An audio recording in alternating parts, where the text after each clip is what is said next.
샬롬. 오늘 우리에게 주신 하나님 말씀은 갈라디아서 4장 19절 20절입니다. 우리 한 목소리로 같이 읽겠습니다.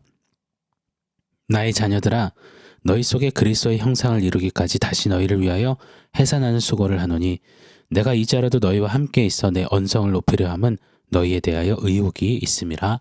아멘. 누가 좋은 목사입니까? 라는 주제로 갈라디아서 중반부 통해 계속 좀 살펴보고 있습니다. 바울 목사님에게서 좋은 목회자의 자질, 자세, 태도를 도전받고 있죠.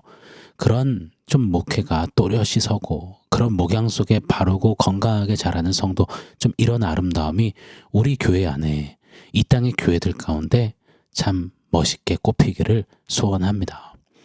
연이어서 오늘도 좋은 목사님은 어떤 목사님인가 상고해 볼 텐데요. 좋은 목사란 부모의 심정을 가진 목회자라는 배움과 도전을 받게 됩니다. 오늘 19절 바울 목사님의 고백이죠. 한 번 더 읽어드리겠습니다. 나의 자녀들아, 너희 속에 그리스도의 형상을 이루기까지 다시 너희를 위하여 해산하는 수고를 하노니. 아멘. 갈라디아 교회 성도들을 향해 나의 자녀들아 그러면서 너희를 위하여 해산의 수고를 한다 말합니다. 바울 목사님의 목회의 자세는, 목양의 마음가짐은 바로 부모의 심정이었음에 틀림이 없습니다. 부모의 심정, 부모의 마음, 부모의 사랑. 아마도 하나님의 사랑을 가장 많이 닮아있고 가장 근접해 있는 사랑은 부모의 사랑이 아닐까 생각합니다. 저도 자식으로서 제 부모님의 사랑, 그 마음을 다 헤아려 알기에는 아직도 멀었다라는 생각을 진짜 합니다. 저도 제 아이들에게 부모가 되어서 사랑을 쏟고 또 쏟다 보니 그럴수록 더욱 제 부모님의 심정을 깨달아 알게 되는 것 같습니다. 제가 추억해보는 저희 부모님의 사랑, 부모님의 심정은요, 이렇게 한번 표현해보고 싶어요. 얼마 전에 읽은 글귀인데요, 꼭 우리네 부모님 같다라는 생각을 하게 되었습니다. 해녀가 물질을 하면서 숨을 잘 참기 위해서는 숨을 잘 쉬어야 한다고 합니다. 해녀가 물속 깊이 내려가 전복이든 뭐든 따러 들어가 나오면 이 참았던 숨을 내뱉으면서 이 숨비 소리를 낸다고 하네요. 그런데 조금만 더 머물러서 따겠다고 욕심부리거나 규칙을 위반해 숨비 소리 타이밍을 놓치면 매우 큰 위험에 빠질 수도 있다고 합니다. 때가 되면 물 밖으로 반드시 나와 숨비 소리, 그 숨을 쉬어야 한다고 합니다. 자, 이 글의 설명을 읽는데 우리네 부모님들이 떠오르는 거예요. 부모님의 일생을 뒤돌아 생각해보면 숨비 소리조차 내지 못한 채 꾹꾹 누르고 삼키고 버티고 삭히고 묻고 그래 오셨던 것 같습니다. 아니요, 진짜 실제로 그리 살아오셨어요. 숨비 소리 낼 여유, 그것도 사치라 여기시며 누리지 못하시고 숨이 턱 밑까지 차올라 온몸이 위험 신호를 보냈는데도 자식들 위한다고, 먹여 살린다고, 공부시킨다고 계속 물질을 하셨던 우리네 부모님이시죠. 왜요? 이유는 오직 하나, 자식을 위해서요. 자식 때문에요. 자식이면 나 하나쯤이야, 나 하나의 희생쯤이야 하셨던 우리 부모님의 심정. 그리 녹록지 않았던 자식 키우는 그 여정, 자식 키우는 그 일은, 그런데 여러분 끝이 없잖아요. 19살 성인이 되면 끝, 빠이, 은퇴 이런 게 아니잖아요. 요즘에는 또 자취하던 청년들이 다시 부모님 집으로 돌아가는 추세라죠. 자식이 결혼하기 전까지 또 자식을 케어하고 보살펴야 하는 겁니다. 자식이 결혼해서 자녀를 또 나오면 어떻게 되나요? 자식들은 자기 자식이 마치 부모님 자식인 마냥 당연한 듯 또 맡기잖아요. 맡겨놓은 것처럼 보살핌을 요구하잖아요. 이처럼 자식을 위해 하는 부모의 심정, 그 길은 끝이 없고 쉼이 없습니다. 그런데도 부모님은 그런 쉼 없는, 끝이 없는 길이 유수와 같이 빨리 갔다라고 말씀하시더라고요. 너무 빨리 시간이 가버렸다고요. 지나가시다가 이 어린아이들을 보시면 아유 이쁘다 하시면서 꼭 빼놓지 않고 이런 말씀들을 하세요. 우리도 저런 때가 있었는데, 우리 애들이 저만 했을 때가 참 이뻤는데, 참 좋았는데 어느새 이리도 빨리 커서 아유 시간이 야속하다. 그 쉼없고 끝없고 녹록지 않은 자식을 위한 그 눈물 겨웠던 여정길이 부모님에게는 너무너무 빨랐다는 거예요. 빨리 지나갔다는 거예요. 여러분, 왜 이런 말이 있잖아요. 사람은 자기가 좋아하는 일을 하면 시간이 빨리 간다고요. 우리의 뇌가 그렇게 계산을 한다고 하죠. 사람 많은 데서 여러분 한번 가정해 보세요. 혼자 다들 보고 있는 데서 넘어진 거예요. 사람들이 다 쳐다봐요. 여러분 그때 그 시간은 그 찰나의 시간이 진짜 몇 년처럼 여겨지잖아요. 반대로 내가 좋아하는 시간은 매우 빠르게 흐르는 듯 여겨진다는 겁니다. 자식 키우는 그 길이 부모님에게는 참 쉽지 않고 녹록지 않았지만 너무 빨리 지나간 시간이래요. 그 말이 무슨 뜻입니까? 부모님의 심정은 그럼에도 불구하고 자식을 키우며 자식 때문에 울고 웃고 감사하고 갈등했던 그 모든 시간들이 너무너무 좋았다는 겁니다. 그래서 그 시간이 유수와 같이 빨리 흘렀다 느끼시는 겁니다. 사랑하는 여러분, 우리 모두가 다 농도와 모양과 내용은 다를 수 있어도 이런 부모의 심정을 받고 누리며 자라온 사람들 아니겠습니까? 바울 사도는 이런 부모님의 심정으로 맡기신 성도들을 향했고 위했고 사랑하며 섬겼습니다. 부모의 심정으로 목양하고 목회했던 겁니다. 오늘 본문 19절에 해산의 수고를 했다 말하잖아요. 해산의 수고, 이거 진짜 어마무시한 거거든요. 이건 웬만한 희생, 웬만한 헌신, 웬만한 수고 아니면 안 되는 거거든요. 뱃속에 10개월 가까이 아가를 모시고 아가를 위해 살고 아가만을 위해 다 맞추고 또 열 몇 시간, 많게는 막 이틀, 3일까지 해산의 고통을 다 겪고 얼굴에 십핏줄이 다 터지고 눈이 빨갛게 충혈될 만큼 모든 힘을 다 쏟아서 마지막 악 소리까지 다 탈탈 털어 쏟아부어 아가를 출산한 그 해산의 수고. 바울 목사님은 한 영혼 한 영혼을 위해 그렇게 해산의 수고를 하는 부모의 심정, 부모의 사랑을 가졌다라고 고백하는 겁니다. 사랑하는 여러분, 저는 부족하고 아직도 많이 수정 보완되어야 하는 또 나름 성장해 가야 하는 목회자입니다. 바울 목사님에 비하면 아직 멀었습니다. 멀어도 한참 멀은 것 같아요. 그러나 저는 바울 목사님의 이 표현, 부모의 심정을 말하는 이 바울 목사님의 그 속내를 조금 이해가 되는 것 같습니다. 끄덕여지는 것 같아요. 제가 저희 바이탈 예배 때마다 앞에서 예배를 인도하다 보면 울컥울컥 할 때가 꽤나 있거든요. 많은 성도님들이 이렇게 저만 쳐다보고 계시잖아요. 저는 한 분 한 분을 아이 컨택하고 얼굴을 향하고요. 그러다 보면 한 분 한 분과의 스토리가, 그 추억이 말풍선처럼 띠용하고 떠오를 때가 있습니다.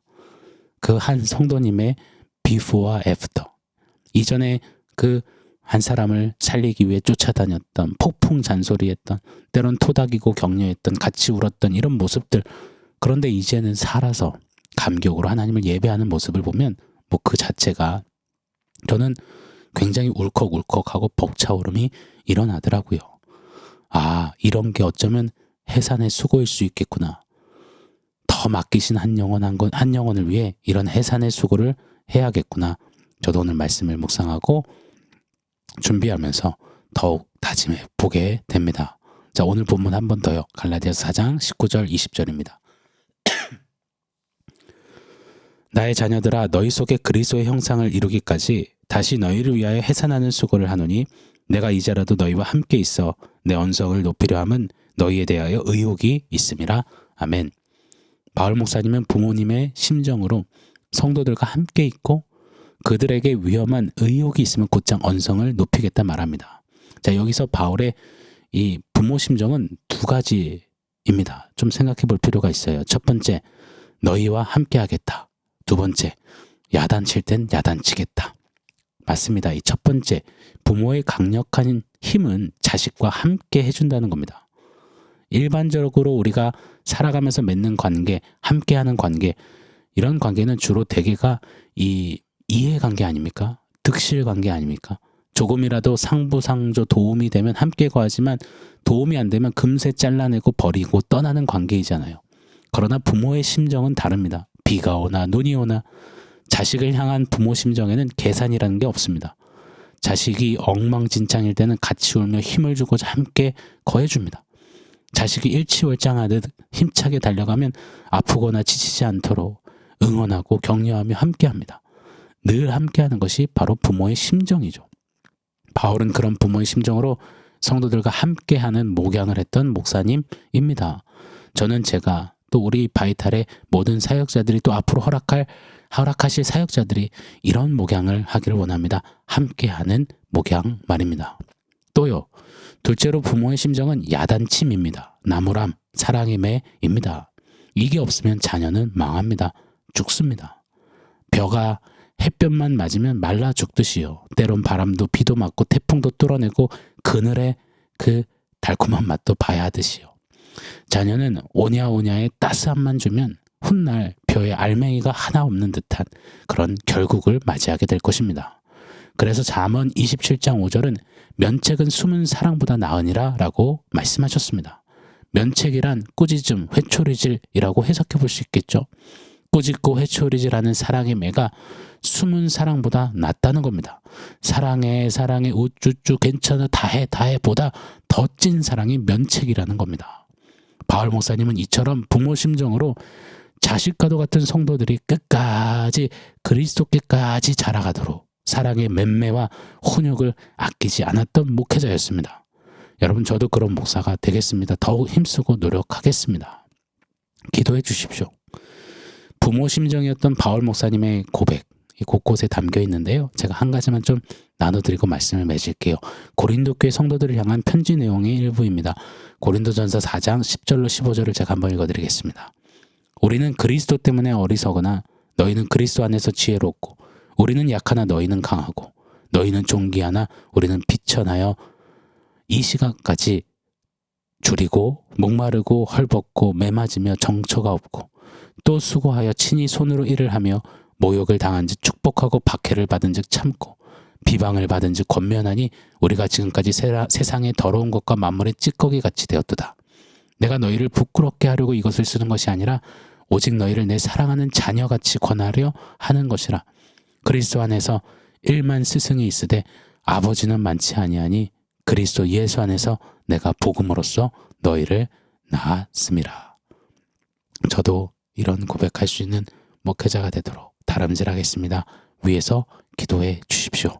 자, 오늘 원포인트 세워보겠습니다. 오늘 원포인트는 목심이라고 지어봤습니다. 부모의 심정을 가진 목회자, 목심, 이렇게 표현해보고 싶어요. 목심, 그런 목사가 되겠습니다. 목심, 참목사가 되도록 기도해 주십시오. 사람에게는 너무나 중요한 만남이 있다 그러죠. 우리 신앙길에서는 이렇게 말하잖아요. 좋은 부모와의 만남, 좋은 스승, 선생님과의 만남, 그리고 좋은 목회자와의 만남이 너무너무 중요하다고요. 자, 부모, 스승, 목사, 이렇게 한 선상에 놓고 말하는 걸 보면 목회자는 정말 부모의 심정과 스승의 가르침, 훈육이 있어야 한다는 것을 깨닫습니다. 그만큼 중요한 만남이 성도들에게는 목회자와의 만남인 거죠. 부모 심정으로 제게 맡기신 여러분 성도님들을 위해 더욱 목심 애쓰는 목회자가 되겠습니다. 자, 그렇게 부모의 심정으로 또 그 목양으로 아름답게 그리스도께까지 자라가는 성수기 성도님들 가운데 있어서 그런 아름다운 그리스도를 닮음이 우리 가운데 있기를 간절히 열망합니다. 아멘.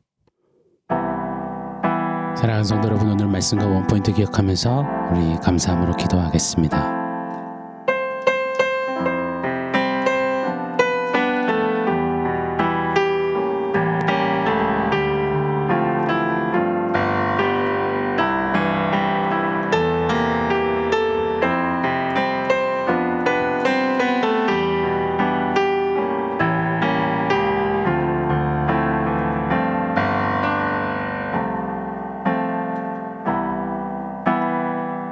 하나님, 부모의 심정으로 맡기신 영혼들에게 최선을 다하는 목회자, 그리고 그 사랑과 목양 안에 아름답게 자라가는 성도, 하나님, 이런 목양과 이런 자라감과 성숙과 그리스도 예수를 닮아감이 우리 교회 가운데 또 이 땅의 교회들 가운데 아름답게 피어나도록 우리 하나님 역사하여 주시옵소서.